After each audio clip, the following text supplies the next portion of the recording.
Welcome, everyone. I'm delighted to be introducing the latest of our transformation seminars.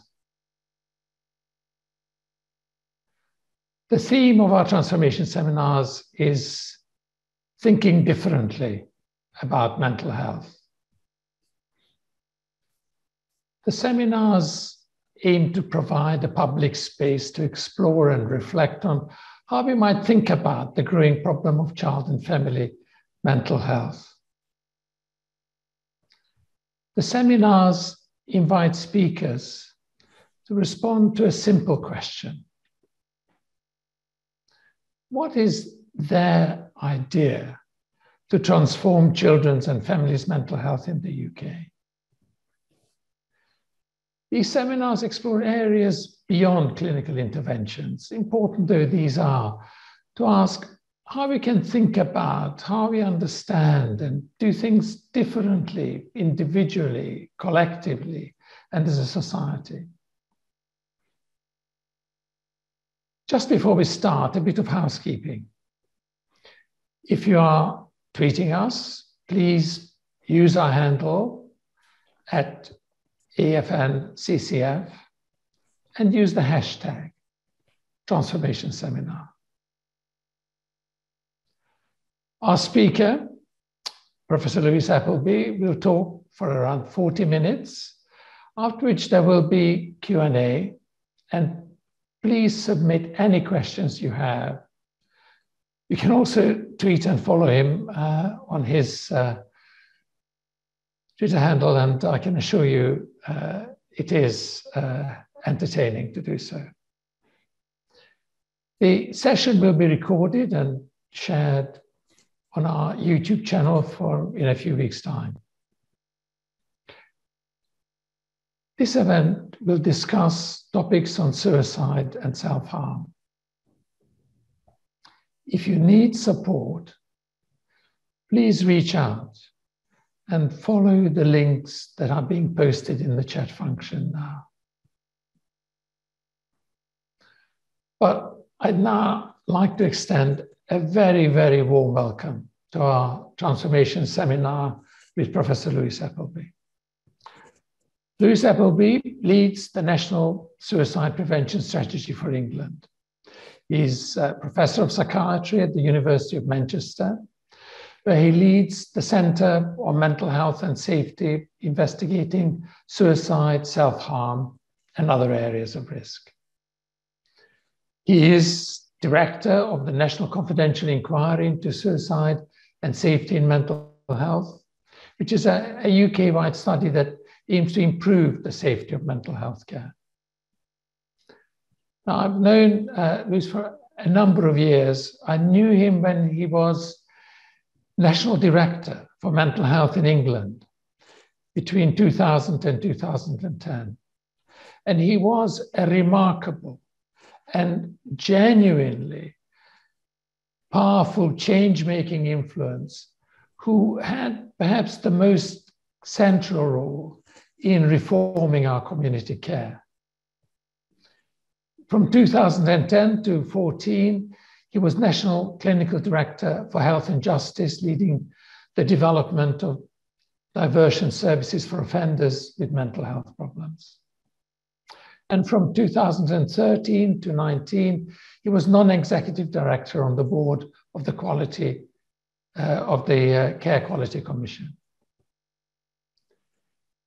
But these positions do not really describe fully the impact that he has had on mental health care in this country. I've known him and I've read him assiduously over a number of years, and his intellectual and clinical influence has been absolutely profound, particularly in the areas of suicide prevention and the management of attempted suicides and self-harm. Appropriately, in 2021, he was awarded the Royal College of Psychiatrists Lifetime Achievement Award. Very well deserved. In this talk, Professor Appleby will ask, what are the figures on suicide and self-harm? What are the stresses that suicidal young people are facing? How important is social media? What impact has it had? And what impact has COVID had on suicide? And behind the alarming headlines, are we really seeing a more suicidal generation? I'm absolutely delighted and actually deeply honored to welcome Professor Louis Appleby to give his transformation seminar.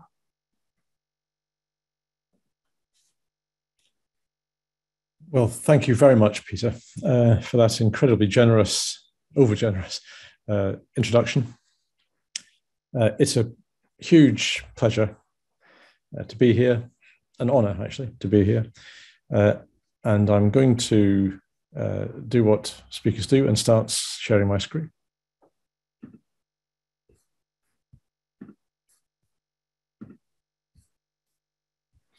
So I'm hoping that's now visible.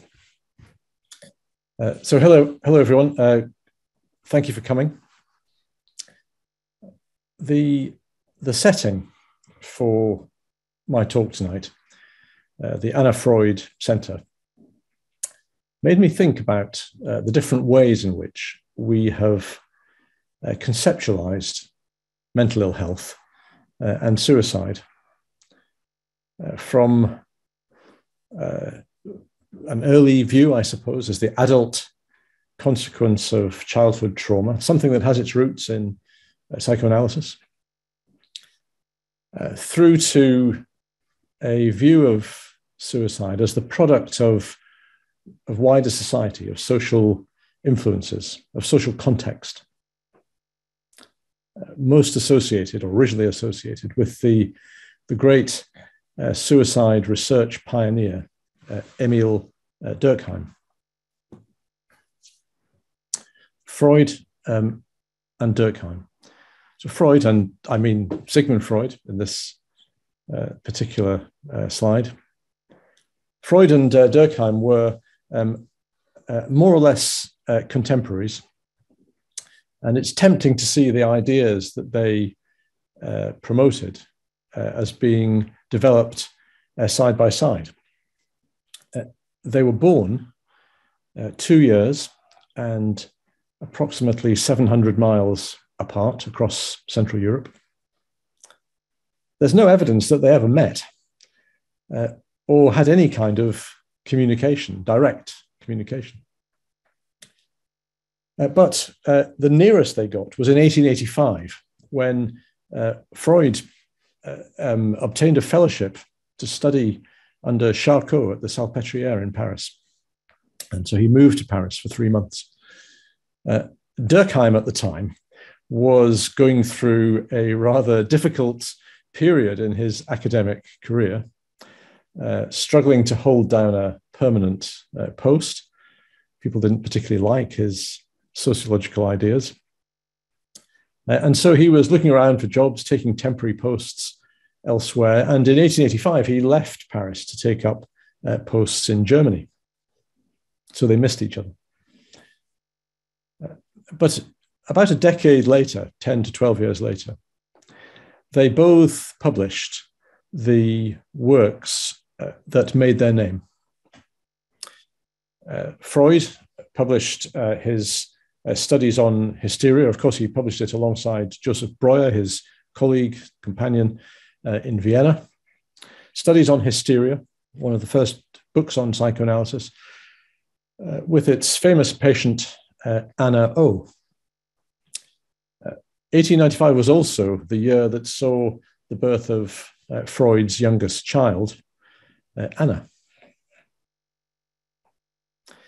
1897, 2 years later, was the year that Durkheim published his most famous work, still quoted 125 years later, Suicide, Le Suicide, a highly statistical book about suicide rates across Europe, setting suicide in its widest social setting. Now, in later life, their lives diverged.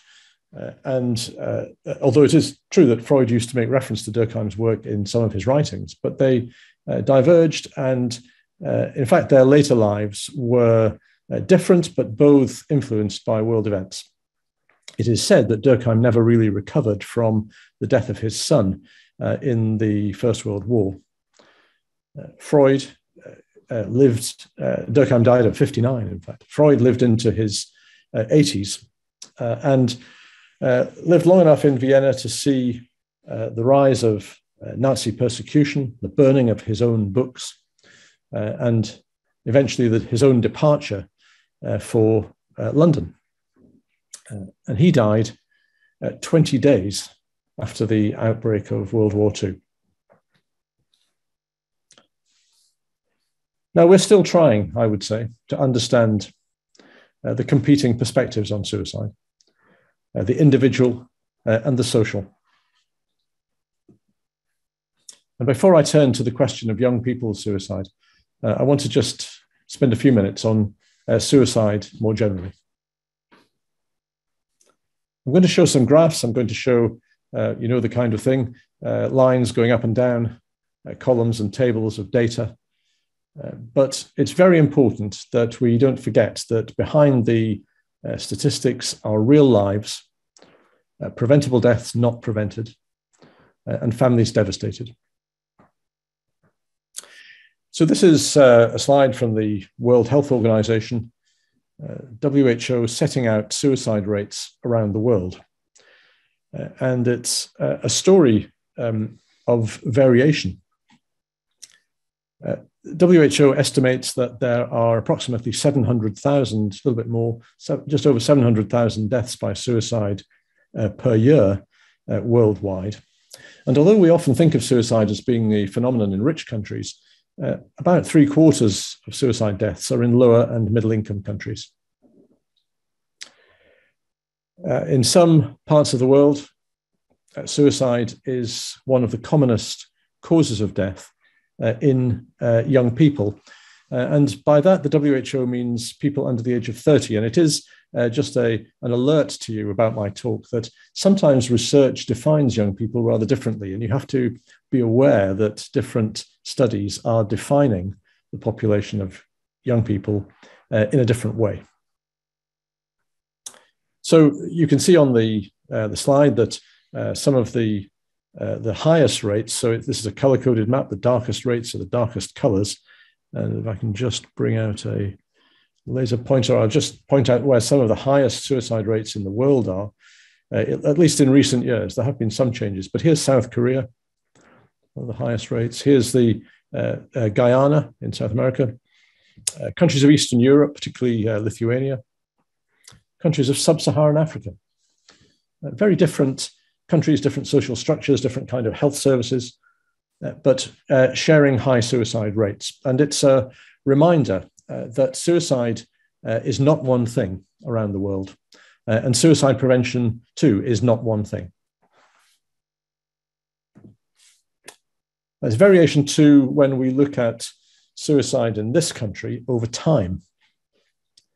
So for this slide, this is a slide showing suicide rates over the last 20 years, also in England, during which time we've had a suicide prevention strategy.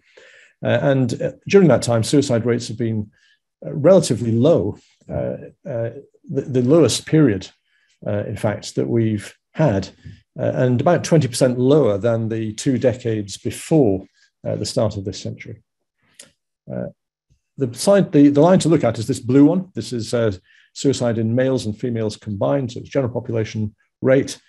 And what it's showing is, first of all, the fall that I was referring to, so a drop from previous decades down to here, 2007, which was the lowest suicide rate on record in England. And records began in 1861. But there is always a but in suicide statistics. We then hit a global recession. And as with any recession, suicide rates began to rise. And they rose, it may not look like a very big rise if you look at the line on the graph, but in fact, when it reached its peak, it was about an extra 700 deaths per year. And it's worth noting that that peak did not happen immediately after the onset of the recession, but it happened 5 or 6 years later. And it makes the point about the economic impact on mental health, on suicide, which may start with people feeling insecure about their jobs, job loss, getting into debt, the insecurity over housing, losing their home, and turning to gambling, relationships in difficulty, and so on. So there is a progression of economic impact over time. And any economic protections that we put in place have to be varied and long-term. But in any case, there was a rise in suicide during and after the recession, long after the drop in unemployment. We saw a drop in suicide rates. And by 2017, we had a suicide rate nationally that was almost as low as the record low of 2007. But at that time, as a result of case law, the way that we defined suicide in this country was changed to become a matter of balance of probabilities. So this is the determination of suicide at inquest. Now from there, then based on balance of probabilities instead of beyond reasonable doubt. So a change to the civil standard of proof.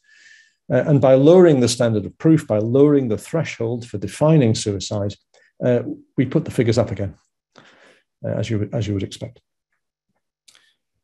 Now, throughout this time, the suicide rate for the overall population was being driven by this green line, which is the male rate. And the male rate is very important to the overall rate because there are 3 times as many male suicides as female in this country. And here to make that point more is the age and sex breakdown of suicide rates in the most recent year that this is available, so it's 2020. And again, the story is of variation. So first of all, we see the variation of males against females, a ratio of 3 to 1 overall.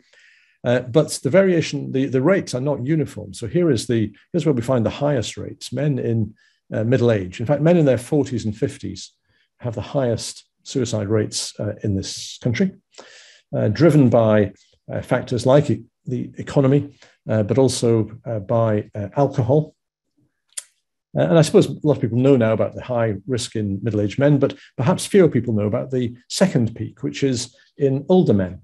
And now we find that the drivers are different. They're more about physical ill health and about bereavement and isolation. Just a reminder that the important risks do vary according to the population that we're looking at. When we look at young people, so young people are here at this end of the graph, and here are the defining young people as the under 20s, you can see that the rates in young people are the lowest of any demographic group, about half the general population rate. Despite that, suicide in adolescents and in adults up to the age of 35 is the commonest cause of death in this country. So the rates may not be high, but it is the commonest cause of death. And in general, there are certain things that put the suicide rate up. Here I've depicted them visually here. So financial stresses, as I mentioned, alcohol, isolation, whether it's through marital separation or for some other reason, mental illness and how we treat it, all these things are driving up suicide rates. And then there are some things which reduce the suicide rate, and the slide is showing that many of them are about human connection, about relationships, they're about community, about children and families, and about religion. So what then about young suicides? Well, in recent years, hardly a week goes by without a claim in the media about the escalation of suicide in young people, or about the worsening mental health in young people. And it's become an uncontested fact that there is a mental health crisis, and indeed a suicide crisis in this country at the moment.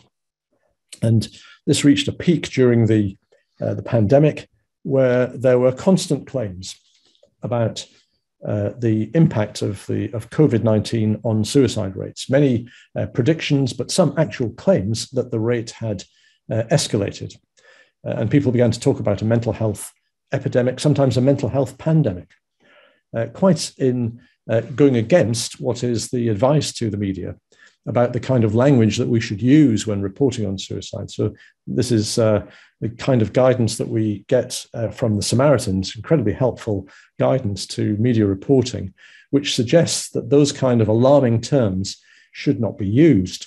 And the reason for that, whether it's epidemic or crisis, is the problem of people who are distressed and potentially at risk identifying with people who they are reading about. So if the message of a media report is that people like you are taking their lives, then that could add to the risk of already distressed individuals.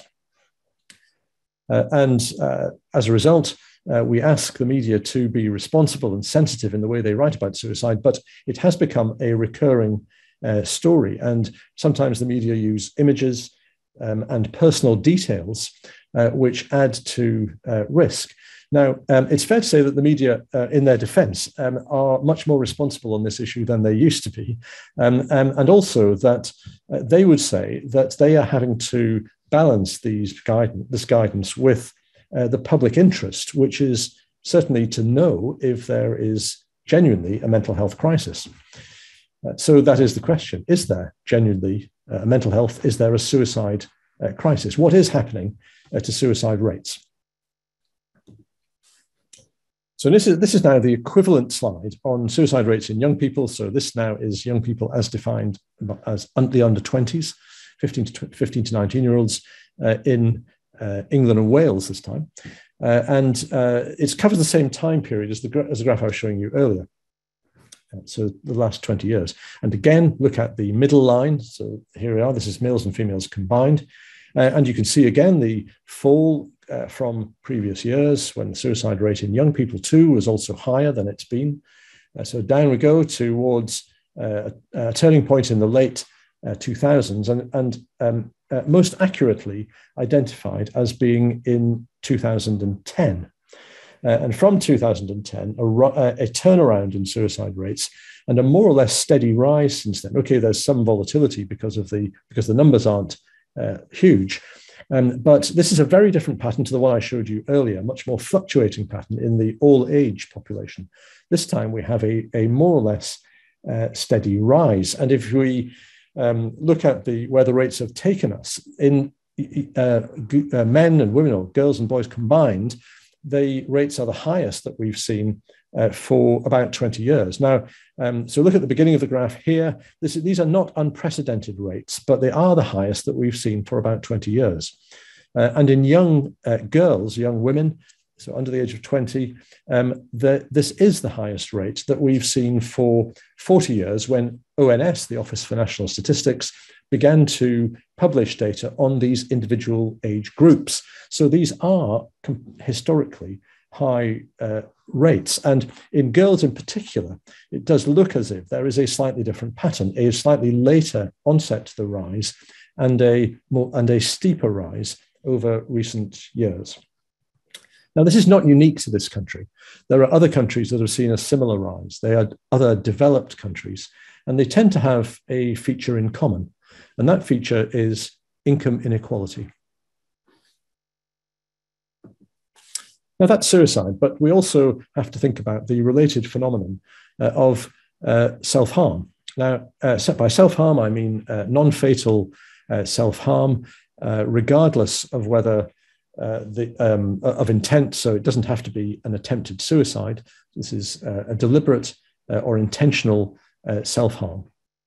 And this slide is showing the epidemiology of self-harm. Now, self-harm is very important to suicide, not just because of the issue of intent, but also because it has quite a serious prognostic significance. It's probably the most closely related risk factor to suicide. And although sometimes people who self-harm, young people turning up in emergency departments, they're sometimes not treated as if they have a serious problem. In fact, the evidence is quite clear that this is a very serious sign for the future. About 50% of people who die by suicide have previously self-harmed. Let's put that more positively. There's been a previous opportunity to intervene. And during the year after an episode of self-harm, the risk of suicide is increased very markedly, about 50-fold over the subsequent year. So the slide is now showing the epidemiology of self-harm, and we monitor self-harm nationally in England through sentinel sites across hospitals in Manchester and Derby and Oxford. And these are the Manchester figures from a relatively recent year or period at least. And you can see that the epidemiology now, the age and sex breakdown, is very different from what I showed you earlier in relation to older people, to the whole population. So the great preponderance of self-harm is in young people. So here are the 15 to 19-year-olds, and in young females, in girls. So whereas suicide is more common in middle-aged men, self-harm much more common in young girls. And and this is a very large peak here. And so the concern is that this group is essentially demonstrating a longer-term suicide risk. And our concern for them should not be just on what they do at a particular day, but in what this might signify about their vulnerability long-term. So what is happening to this pattern longer term? Well, what I showed you just now was people turning up in emergency departments. So that's a hospital definition of self-harm. Here is a primary care definition. So now we're talking about people who go to their GP because of self-harm. And it's showing the recent pattern over time in different age groups of young people, all under 20. And you can see that all of these lines are increasing in recent years.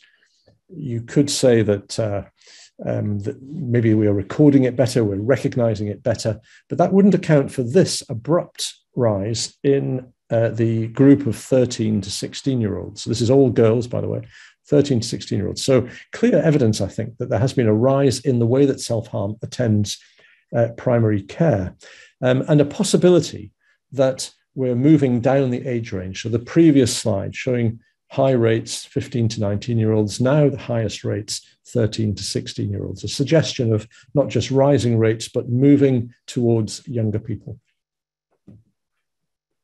And this is now, we've seen hospital, then community, hospital, then primary care, and now this is community. And so this is these are the findings of a study called the Adult Psychiatric Mobility Survey, which I have some involvement with, although it's led by a researcher called Sally McManus. And this is a national survey, a representative survey, asking people about their mental health, and including about their self-harm. And this slide is about lifetime self-harm.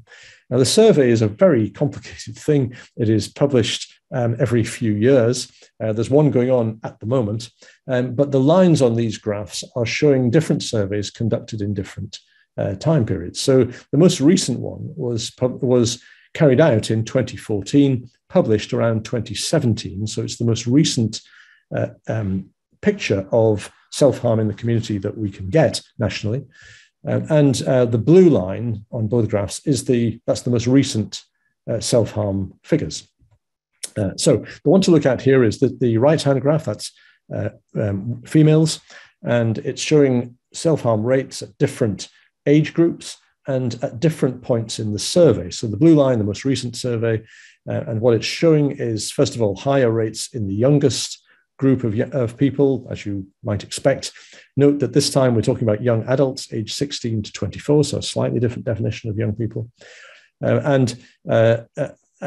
the highest rates in young people, but perhaps most importantly, that the rates have increased across the board in females, but in particular in this youngest age group, so that 20% of people in the under 25s are saying that at some time in their lives they have self-harmed. 20%, 1 in 5. Now this is one particular study. We've done some other studies where we've also tracked the details of people's people who self-harm, to see in which groups it has increased most. And although ethnic minorities do not have the highest rates of self-harm in this country, they do have the most rapidly increasing rates of self-harm. And not only that, but they are least likely to receive a psychosocial assessment. And a good assessment is one of the most important predictors of a better outcome after self-harm. So an important hint of some of the ethnic differences that lie behind the figures. Okay, so the rates are going up. What reason do people give for self-harming? And has there been any change in the reason?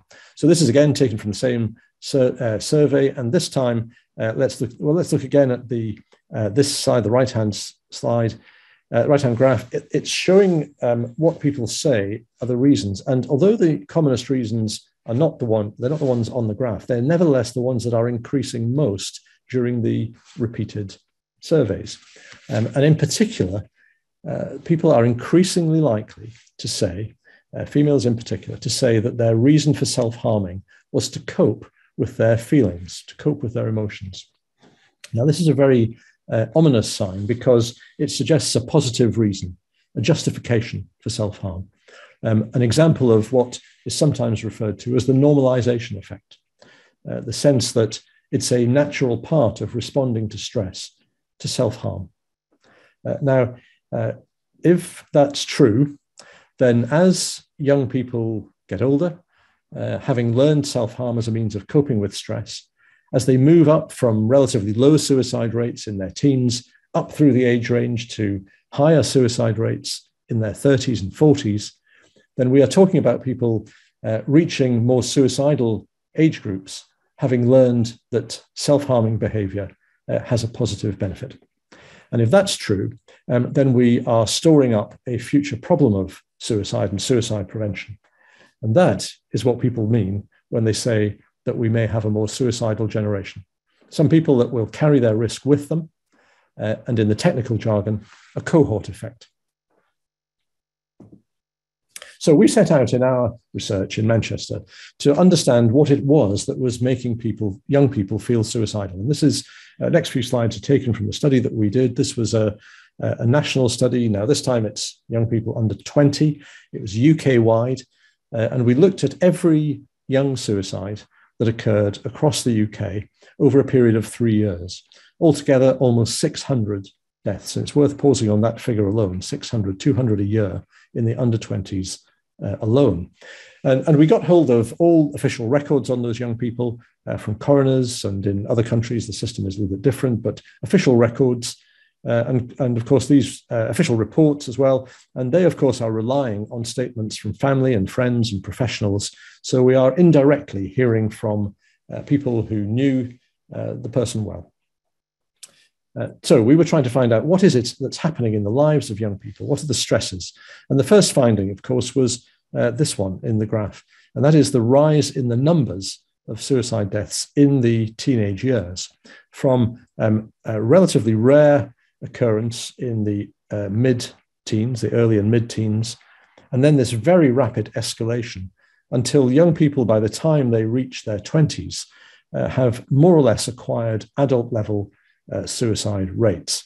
And so if we are concerned about a rapid rise over time, there is a bigger rapid rise than the one that we've seen in recent years. It is the one that occurs naturally as young people become a little bit older. Something is happening in the lives of young people which makes them far more suicidal over a very short period of time. There's no rise comparable in our lives. And we have to understand what it is, because there is the opportunity to prevent. So what was happening in the lives of these young people, according to what we could find out through official reports and inquests and so on? Well, suicide is never one thing. Suicide prevention is never one thing. And so we found a whole range of factors which acted as antecedents of suicide in these young people. Some were very early, so family factors like parents with mental illness, parents with substance misuse, witnessing domestic violence in the household, experiences of abuse and neglect. Other experiences were part of becoming older and adolescence, bereavement. Now, you might say, haven't most people got a bereavement in their recent history, but remember this was being raised at inquest as a particular stress.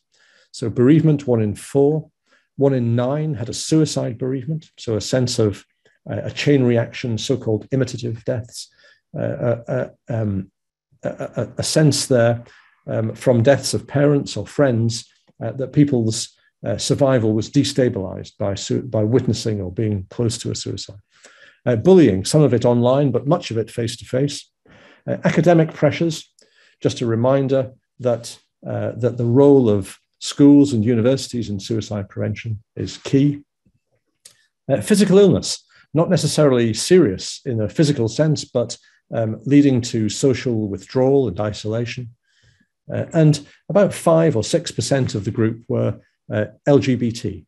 And that's not a huge number, about 10 or 12 per year, but bound to be an underestimate. Remember, this is what's reported at inquest. And in that group, higher rates of bullying and intimidation. What we also found was that about 40%, less than half of these young people, were in contact with any service specifically for children. So one suicide prevention message is that services, we need better access to services of various kinds that can address this full range of factors that can put people at risk. Now you can look at a whole range of risk factors in that way and list them, present them as I have done, or you can try to understand how suicidal behavior develops. And so in our studies, we operate to a model of what we refer to as cumulative risk. And so here's what I've just been talking about: the traumatic experiences of early life in families, the adversity that people face in adolescence and the behaviors, the risks that they begin to take, this accumulation of risks, one thing leading to another, and then sometimes a final straw event, which can be a relationship problem with peers or parents. For some people, particularly boys, it can be a problem with the law. And sometimes with the slightly older young men, it can be a problem in the workplace. But a recent stressful life event, which suddenly acts as the final straw event, the tipping point, if you like. And what does that mean for prevention? It means that prevention is not one thing throughout the life course. Suicide prevention starts with the way we support young children and their families. It continues into the services and supports we offer during adolescence through CAMS, through self-harm care, and through substance misuse services, and through crisis supports. Helping people getting into a crisis means availability, the immediate and urgent availability of something that can get them through. So a number of prevention messages. And then there is the role of the media. Now, I've already talked about the news media and the importance of sensitive reporting and the potential for imitative suicides among vulnerable people, to which young people are particularly vulnerable. Imitative suicide is not new. It was first reported in the 18th century, in the 1700s, following the publication of this book, The Sorrows of Young Werther, a book that made the German writer Goethe famous. It's a novella, it's an epistolary novella. It's about a young man called Werther who experiences unrequited love. The woman he loves marries somebody else, and he takes his own life. And the book was published. It was a sensation in Europe, widely read, widely discussed. And it is said that young men picked up on the romantic ideal that Werther appeared to represent and began to dress in the way that Werther was described as dressing. They became copycat individuals for young Werther. But they also saw something positive about his fate. And a number of suicides occurred across Europe in young men who saw themselves as romantic victims. And some left messages making it clear this was the origin of their distress. Others used the same suicide method that Werther used. Now, subsequent revisionists have challenged the idea that this was a widespread phenomenon. So we don't absolutely know. But the book was banned in some parts of Europe, in Denmark, in some parts of Italy, in some parts of what became Germany. Now, the Werther effect has not gone away. The Werther effect still exists in the dramatic media. And here's an example. This is a famous television program called 13 Reasons Why, broadcast a couple of years ago on Netflix. And in 13 Reasons Why, it had a suicide theme. It was the death of a young person, and the 13 reasons were messages that she left to friends explaining the contribution that they had made to her suicide. So the troubling features from the point of view of suicide researchers was that there was again, this idea of a positive motive, a revenge motive, if you like, that the image of suicide was a very graphic image, very detailed. That graphic image is not in the book on which the series was based, incidentally. And in terms of getting media guidance to the broadcasters, Netflix isn't broadcast from the UK, so it was perhaps less aware, and I would say less responsive to what we would expect from broadcasters here. It's fair to say that has changed, and Netflix has become much more, in subsequent commissioning of this series, become much more aware of the difficulties that these kind of depictions can present. In any case, a number of studies have been done on the possible impact of the program. And here in this graph is showing one very good study conducted in the United States, in Ohio. This is the orange line here is showing the predicted suicide rate over a period of years. And the blue dots are the actual suicide rate among young people under the age of 18. And you can see as we get to the shaded area there, that's the period when the program was broadcast, that in that period and immediately afterwards, they saw in the United States a rise in young suicides lasting for a period of months. The dotted lines there are showing the statistical confidence intervals. So outside those lines, there is a definite rise. So the Werther effect is still around. And our concern is to make sure that media reporting continues to be as responsible as it can be. But our main worry about the media is about a different setting, and that's the internet. This is a slide from our studies of young people, the study I mentioned to you earlier, where we looked at what young people had experienced before they died. In our study, we found that about a quarter of young people who died had used the internet in a way that we called suicide-related. And a little bit more common in girls, by the way. So again, that sense that girls are a little bit different. And of course, we would expect to see social media as prominent here. And indeed, that was true. Here, this is how many had communicated suicidal intent online, mainly through social media. But it wasn't the commonest suicide-related use of the internet. That was searching for suicide methods. The internet has historically been a free space where unrestricted, unregulated, but that has come with problems, disadvantages. And we currently have an online harms bill going through Parliament, and I hope that it will address the wild west that is the internet, the kind of information that's available on suicide methods and how to use them, which distressed young people sometimes look for, with fatal effects. Now, what about COVID? I want to turn finally to COVID. During the COVID pandemic, there was a huge amount of concern about what would happen to suicide rates, in particular in young people.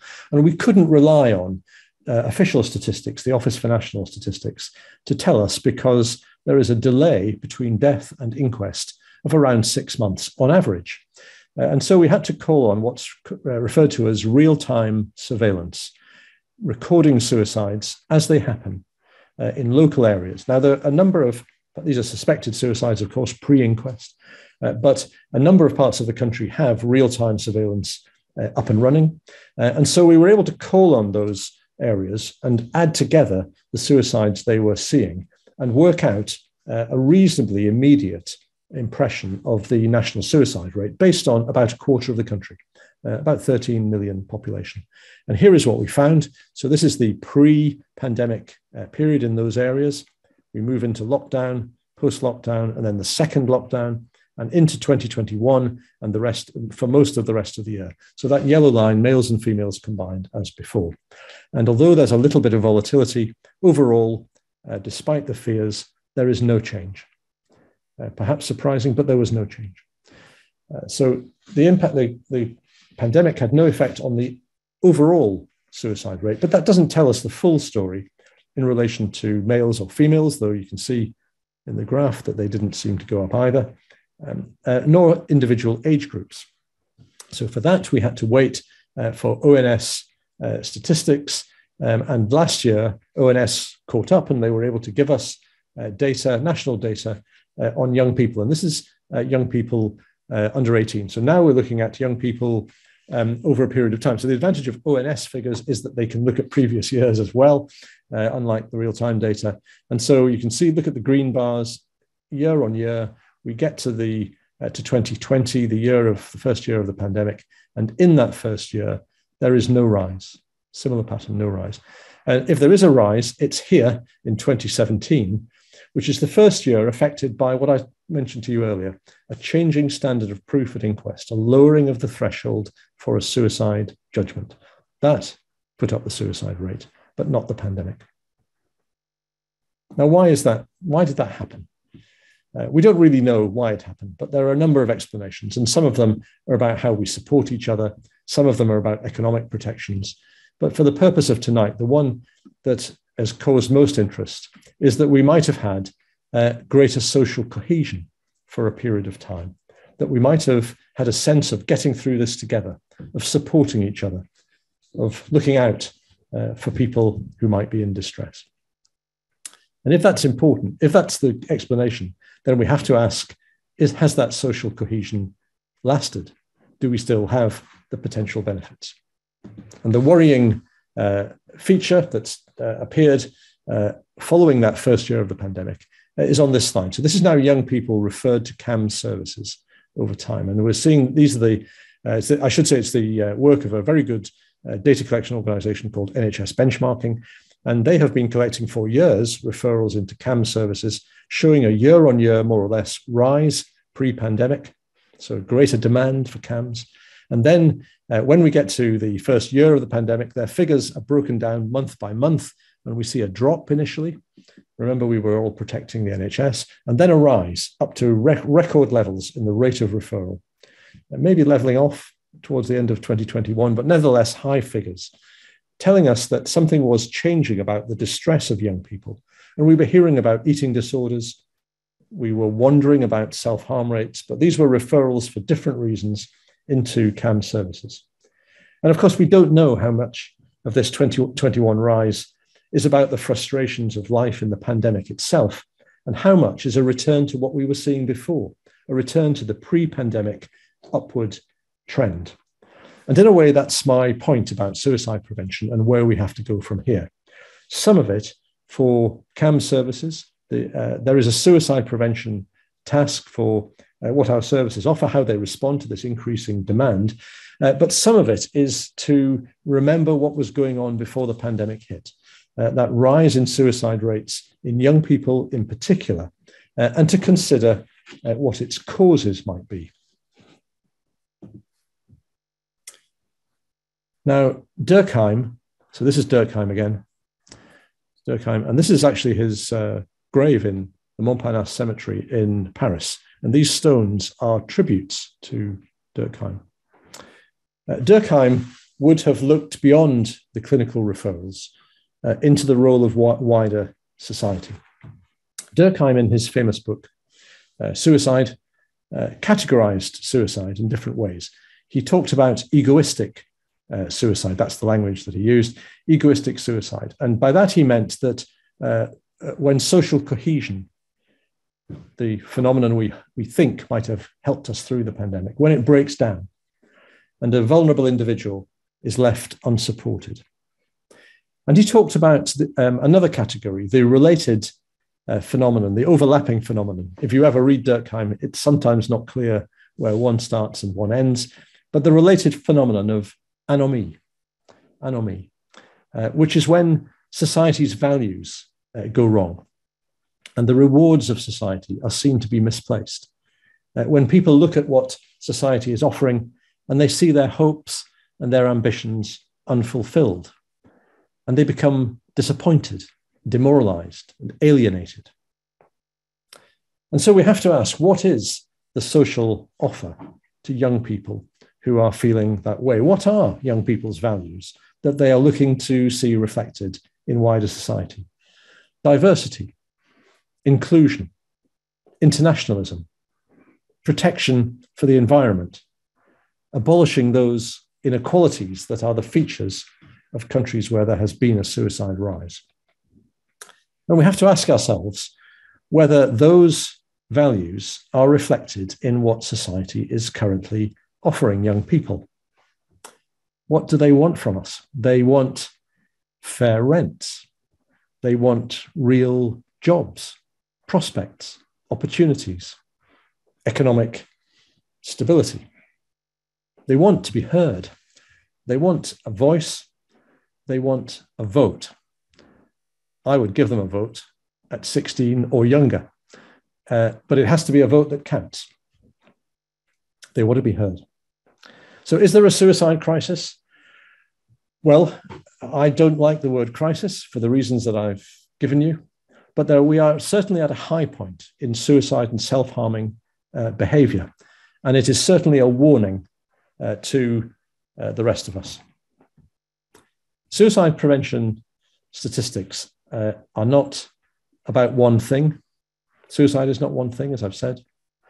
Suicide prevention starts with understanding traumatic childhoods, understanding the turbulence of adolescence, understanding the difficulty that people face in the transition from being a young person to adulthood. But in the end, this is where suicide prevention takes us. It takes us to values, it takes us to being valued, and to the need to create for young people a more hopeful future. Thanks very much for listening. That's absolutely brilliant. Ending in a beautiful, beautiful way. Louis, I congratulate you bringing this important topic to us in such a clear and informative way without raising our emotions to crisis point, but certainly intellectually achieving quite a high point for a weekday evening. I've got lots of questions, if you can face it, and I will start with 3, but there are many others. So let's try and keep it rapid in terms of answering, because people really want answers here. So the first question that strikes at a modern phenomena of suicide clubs that are popular and they are talked about in the media often, and suicide clusters perhaps around these clubs. What's the truth or otherwise of this from an empirical point of view? And then can we do anything about it? Well, just to be clear what we're talking about, so we have suicide forums, which exist online, which I think may be what people are partly referring to. Yes. Sometimes referred to as pro-suicide sites. And these are sites online which give people information about suicide methods very often, and sometimes direct them to places where suicide methods can be obtained. So they are potentially very dangerous. And some are, I think they would say that they are also trying to offer support and simply provide information. I think that's disingenuous. And I think the concern about the activity of these sites has reached such a point where we cannot simply accept the freedom of the internet trumps the safety of the individual. And I'm hoping that either through the current online harms bill or some other legislative route in the near future, we might get to the point where we can block the ability of these sites to reach young people. It's fair to say that some of the big search engines internationally are trying to make it more difficult to access those sites, but there is, there's quite a lot of surreptitious activity on the internet, which makes it possible to access them. And I think we have to get to the point where we can block them and close them down. The related issue of clusters, because sometimes they bring together people in clusters. Clusters, of course, is a wider issue. It's surprising how many deaths are related to other deaths, and clusters is a very important question. Young people are particularly vulnerable to clusters. And of course, because of the online environment, clusters are not always geographical clusters. They're not always people in a school or in a workplace or in a hospital setting or something like that. They are sometimes people who know each other online. And so we have to get to the point where we're able to spot clusters early and intervene early. And there is guidance. Guidance matters in these situations. People who find themselves in a school or in a local authority dealing with a cluster need help. And there is guidance for them. But essentially, it comes down to having people who are who take responsibility and leadership and bring in the necessary skills to focus on supporting people who might be made vulnerable by an individual death. So it's the chain reaction that I referred to in my talk. When one death occurs, who else might be vulnerable? And in certain settings, young people are more vulnerable than they might be at other times. And so our job is to recognize the potential risk and to support those people as much as we can. Thank you. A couple more questions that are related to young people and the correlation between girls and media like TikTok, social media like TikTok, and the rise in popularity of self-harm. Can you link in any way the influence of less responsible social media, let's put it that way, and increases in self-harm, and ultimately, of course, consequently of suicide? Yes, I think we can. It's slightly speculative because we don't have the absolute firm evidence. But in my talk, I made reference to the rise in not just in self-harm in young people and young girls in particular, but in the increasing likelihood that they would give a positive justification. So the normalization effect. We have seen, and maybe we should have thought about this when we encourage people to talk about their mental health. In many ways, it's good that people talk about their mental health, that suicide and self-harm are not shameful, secret issues that people feel they can't mention. But being able to talk more has come with a price. And being able to talk more has meant that people are more exposed to the idea of suicide and self-harm. And so there is a worry that young people are hearing more about self-harm, and they're hearing more about that it might be a way of getting through a crisis. And a number of people will report that. And so it's become a widely known phenomenon. Now, where are people hearing about it? Where is that message getting through? Of course, it might be happening among friend groups and through schools, but I think it's equally likely that people are hearing about it through their phones, through social media, different types of platform, of course, Instagram and TikTok and others, where there are the potential for immediate messages and imaging. I think where we've got that, then we have the potential for people to pass on self-harm messages, self-harm images, and sometimes with tragic consequences. So yes, I think responsibility on the internet, and of course that has to come from some of the companies themselves, some of the platforms themselves, but it also means that we have to improve the protections for young people. They have to know their way around the internet and be conscious of preserving their own safety. Let me move you to mental health and to psychiatry. So one person who is in the audience is reporting a case of a young individual, 17 years old female, who committed suicide recently, who had a diagnosis of borderline personality disorder. She had self-harmed. The question is, are young people with borderline personality disorder more likely to commit suicide or at least attempt, from what you know? Yes. So the subject of personality disorder, it's true, I might have said more about it today. It's quite a big subject. And the personality disorder is not, I'm afraid, my favorite diagnosis. I think it crosses the line between diagnosis and pejorative labeling.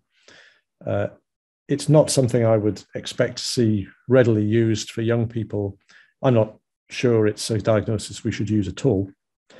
But it's certainly in use, and so we have to deal with it. People with so-called personality disorder often have a history of distress, a history of being harmed in childhood, of emotional conflicts, and that manifests in their adult life in the way that they deal with the inevitable emotions of being a young person and a young adult. That takes them into contact with services where some of the same things happen again, and their relationship with services can be problematic. They don't always get the help that they are entitled to, and their communication of their distress is not always taken seriously. And so I think we have an important problem of understanding risk. It's very important that people who don't present their risk in the most straightforward way are also seen to be at risk. We can't expect people simply to present themselves in a way which is sort of calm and conventional. People with so-called personality disorder, sorry, I have to keep making that point, but they are often people who represent a kind of challenge to services because they don't necessarily ask for help in the usual way. They don't necessarily find it easy to accept. And the tendency, therefore, to downplay their risk when they talk about suicidal behavior is a serious difficulty. The statistics are clear. People with personality disorder are at high risk. In adults, it's the highest risk diagnosis. So it's not true to suggest that they don't present a risk. And too often our services turn them away because of rather spurious grounds of retaining mental capacity or being impulsive, as if being impulsive might not be dangerous. That too often we turn them away from the services they need because they don't easily slot into the sort of conventional conception of what an at-risk patient might look like. It's not an acceptable situation. It's not unique to young people, by the way, but it's certainly not an acceptable situation. And one of the ways in which our services have to improve, I think, is to accept that people might express their risk, their safety challenge in different ways, and we have to be prepared to respond. Yeah. We are on the same side on this one. I suggested to one of your successors as National Director of Mental Health that we should replace the acronym PD with, not replace the acronym, keep the acronym PD, but replace the term PD with persistent distress rather than personality disorder. Well, you're absolutely right. Well, Peter, you've done excellent work in helping make it more possible to offer successful treatment to people with so-called PD. And of course, the message that we needed a different name from borderline personality disorder did get through, but the one that we chose was emotionally unstable personality disorder. I mean, how pejorative can we get? It really hasn't helped. And these names matter because they carry a message. Indeed. What do you think if a person presents to accident and emergency? This is one of the other questions. Accident and emergency, having serious self-harm, what would you say that how should the system respond to that? Not just the individual clinician. How should the system that you overseen for a number of years, and what would be the ideal system for managing that? Well, first of all, to take people seriously. People with self-harm are sometimes seen as wasting NHS time, not really serious. And I think we have a confusion at times between the physical seriousness of what people can do, because sometimes self-harm is not physically serious, and the psychological seriousness, because it carries a risk in the longer term. And so we have to respond to the psychological seriousness of what people are telling us, take them seriously, and listen to what they have to say. But we also have to get behind the self-harm and turn our attention to the stresses that have caused it. And those stresses are often stresses in relationships, in difficulties that people face in their lives, whether it's about housing or money, or about, as I say, about friends and relationships and family. So we have to understand that that's where the help has to be directed. That help has to be immediate, because the greatest risk after self-harm is straight away. It's in the first couple of weeks after an episode of self-harm. That's when the highest suicide rates occur. So we have to offer it immediately. It can't be waiting list for several months. We have to offer something straight away, even if it's just simple support. Just that sense of, the point I was making at the end, people feeling listened to, feeling that they had had a proper hearing, that people had taken them seriously, that support would be offered. So I think we have to make sure that they get that message. And then there are therapies that will support people, but I think the element of support and acceptance is just as important as the specific therapy. For some people, they need the intervention of about the problems that they're facing. So whether it's helping them find a decent place to live, helping get their debts cleared, helping them cope with an alcohol problem, there are these additional problems, and that might mean the involvement of additional services. Sometimes it's the voluntary sector who, on the whole, have an approach to self-harming patients that they will often find more accepting and acceptable. So it's a number of things, but it's not beyond us. We do it in other areas of mental health care.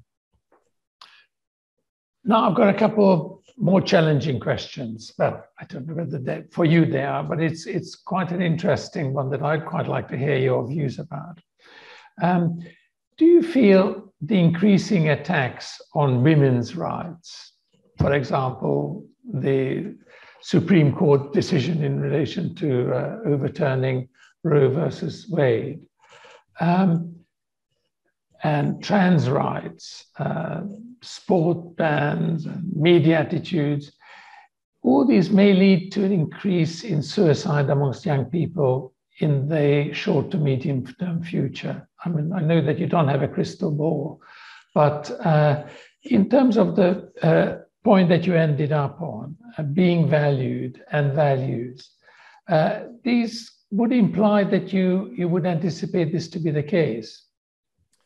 Well, I think if we look at some of the drivers of suicide, self-harm in women in particular, they do involve a sense of being treated abusively, to being a victim of violence, and I'm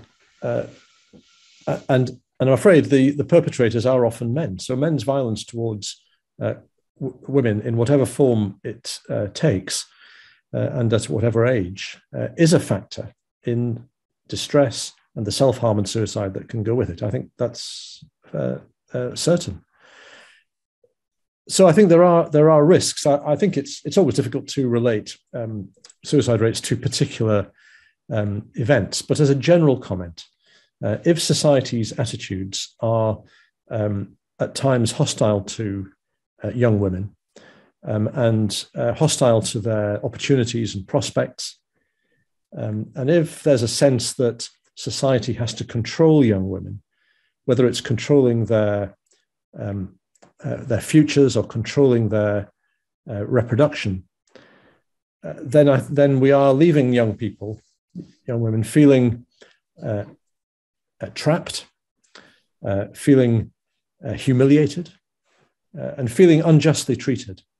And even though we recognize the multiple routes that lead people to suicide, those characteristics, that sense of being trapped, having nowhere to turn, that sense of being unjustly, unfairly treated, a lack of fairness in how life is turning out, those are common features of suicide in different settings. So we are running a risk in society if we allow our values of respect and acceptance to be eroded, and for people who are potentially on the wrong end of prejudice and abuse to be unsupported. So that's a general answer to the point that you made. But I do think it worries me that when any group is the victim of discrimination and marginalization. I mean, if the COVID crisis has taught us anything, it's that crises tend to play out along lines of inequality. And it is the most marginal people who end up on the wrong end of the consequences. And that will be true of any social change, and it will be true of social prejudice. It won't be the powerful people who suffer from the overturning of Roe versus Wade. It will be poorer people with poorer circumstances and poorer mental health. And if that message spreads from the United States to other countries with similar cultures, then we are talking about a view of young women and girls of themselves and their prospects that is potentially harmful. There is one further question that I'm just wanting to put to you, which you can just answer with the word yes, but because it follows from what you've just said. How do we account for gender fluidity and non-binarism, both tracking suicidal gestures and in the role that these phenomena play in suicidality? How do we account for them? Yes, well, how do we understand it? Well, in our study, we found a number of people who were in LGBT groups. Of course, that is the researchers' era of combining those groups together, but that's sometimes how it has to be done. So we did find a number of people who had faced multiple difficulties, and there has been a demand for more services for trans people, for LGBT groups who are facing distress, because their needs and the support they might need could be different. And of course, I support services being targeted at the individual. But I think we also have to recognize that one of the reasons why we might see more distress in those groups is because of society's attitudes. And it isn't enough to say, well, we need to respond by getting our services right. That may be true, but it isn't enough. We found more bullying and intimidation in the young people who died who were from an LGBT group. And I think and some of it was online, so it was hard to escape from. But some of it was not. It was face-to-face bullying. And I think we have to see that there is a social responsibility on all of us to talk in the right way about minorities of all kinds, because they are likely to be the most vulnerable. And social prejudice is a very powerful negative force. We have to be prepared to see it as not just undesirable, but unhealthy. It's perhaps a wonderful point for you to end on. And it's been a fantastic talk where you brought together, as you had kind of promised, Durkheim and Freud, the individual experiencing social forces around them, the extent to which they're valued, the extent to which they are able to value themselves, and that we enable them to value themselves. So the responsibility for prevention, in a way, is not just up to you, it's up to all of us, Louis, and that's perhaps the sum the single sentence message. I just hope that everyone enjoyed the seminar as much as I have, and it's part of the center's commitment to providing free and accessible events to all those who support children and young people.